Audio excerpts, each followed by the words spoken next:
Everything is delayed. In an effort to slow the spread of COVID-19, game studios around the world are shutting their doors and accepting that, at times, getting work done is going to take longer than the original projected timescale. Such is the case with Fighters Pass 2 DLC for Super Smash Bros. Ultimate. Developers Sora Limited are currently working from home, dealing with the hassle of conference calls and interruptions from their energetic children. It's all very relatable. It also means that new Smash fighters aren't coming anytime soon. Masahiro Sakurai, head of development on the DLC, has said as much. He's been unable to travel to collaborate with third-party studios, and he's even unable to visit Nintendo's headquarters to present his work. In spite of all this, the delay to new Smash Bros. Content might actually be a good thing, depending of course on your point of view. Masahiro has written several times in his weekly Famitsu column about how coronavirus social distancing has affected work on the game.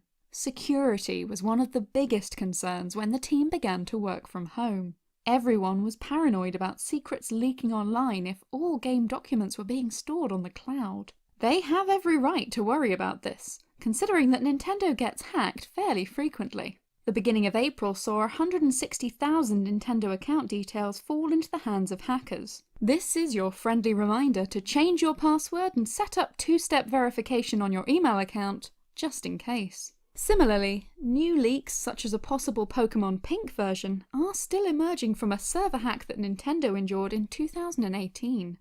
As time passed though, it became apparent that Masahiro's team really couldn't avoid working from home. Fears about security were superseded by another big challenge: how to actually complete this work remotely.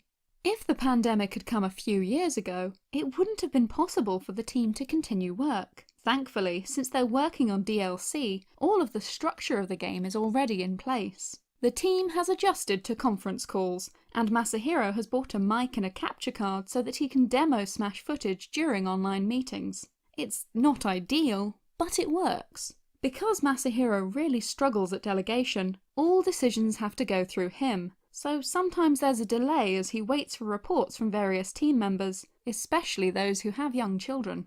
Masahiro is often up until midnight responding to messages and making decisions. In fairness though, this isn't too dissimilar from what he was doing before. These challenges are unavoidable, but remote working does come with a lot of perks as well, and it's these that could have a positive impact on the finished Smash DLC.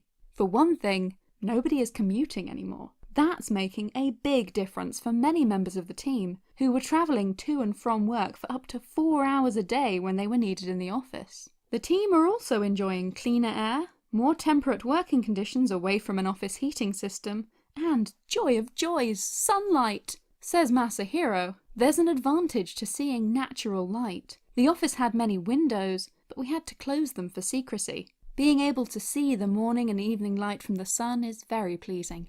While Masahiro is still working long hours, he's better at taking breaks at home. He's eating regular meals for once, which is nice. He even feels the temptation to take naps, which is very unlike him, although he's resisting this. All in all, it seems that lockdown is good for the team's health in more ways than one.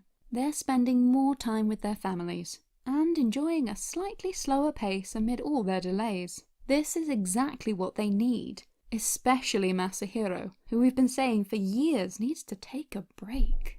In 2013, Masahiro admitted to having developed calcified tendinitis and ruptured arm muscles from literally playing too many games and working too hard. This made game development difficult as he was forced to rest. In 2019, he similarly admitted that sometimes, to keep himself going when he's sick, he straps an IV drip to his arm and just powers through.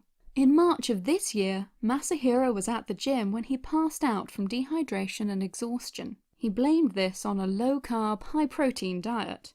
It's clear that this man needs to adopt a slower pace for a while, and from the sounds of his staff's commute times, they need this too.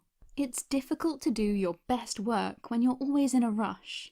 As much as Masahiro may relish what he does, it's important not to push yourself too hard. As video game fans, we can take the news of coronavirus delays in two ways. We can either moan about having to wait longer for more Smash fighters, or we can appreciate that the team at Sora Limited are doing their best, and that, by working a bit slower, they might just be able to deliver a higher level of polish and prevent otherwise inevitable burnout. That's the moral of this story. Sometimes all of us, no matter who we are, just need to take a moment to breathe.